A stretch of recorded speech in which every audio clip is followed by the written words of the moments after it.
Washington. Reuters. Senator John McCain, chairman of the Senate Armed Services Committee, said on Thursday he may consider issuing a subpoena because the White House has not been forthcoming with details of an ambush in Niger that left 4 U.S. soldiers dead. Senator John McCain speaks to reporters as he arrives for a vote on Capitol Hill in Washington, U.S., October 18, 2017. Reuters. Joshua Roberts. The attack earlier this month, which U.S. officials suspect was carried out by a local Islamic State affiliate, has thrown a spotlight on the U.S. counterterrorism mission in the West African country, which has about 800 U.S. troops.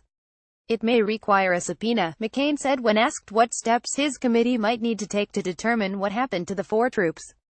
Questioned what information the committee still needed, McCain said everything.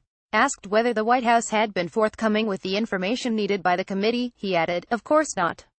White House Chief of Staff John Kelly said a Pentagon investigation is aimed at finding out what happened in Niger.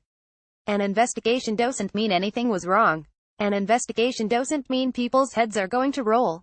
The fact is, they need to find out what happened and why it happened, he said during an appearance in the White House briefing room. U.S. Defense Secretary Jim Mattis told reporters on Thursday that the incident was under investigation and defended the military's response, even as he acknowledged that it did not yet have all the accurate information on the incident. Initially, the Pentagon announced that 3 soldiers had been killed in the ambush. The body of a 4th soldier, Sergeant David T. Johnson, was recovered more than a day later and questions have been raised about why it took as long as it did. The U.S. military does not leave its troops behind, and I would just ask that you not question the actions of the troops who were caught in the firefight and question whether or not they did everything they could in order to bring everyone out at once, Mattis said before the start of a meeting with his Israeli counterpart. McCain said he had had a good conversation with President Donald Trump's National Security Advisor, H.R. McMaster, and hoped the White House would eventually provide the information needed by the committee.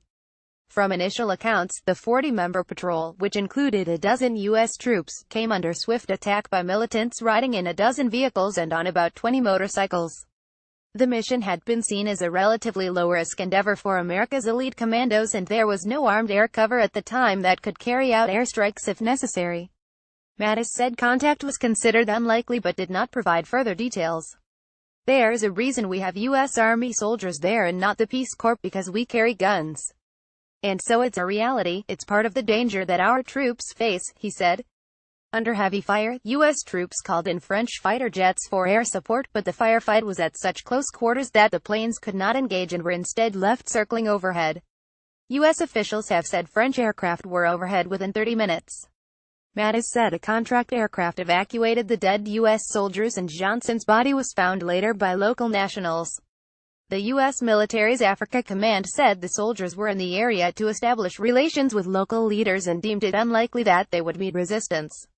Additional reporting by Steve Holland and David Alexander, editing by Steve Orlovska and Dan Grebler.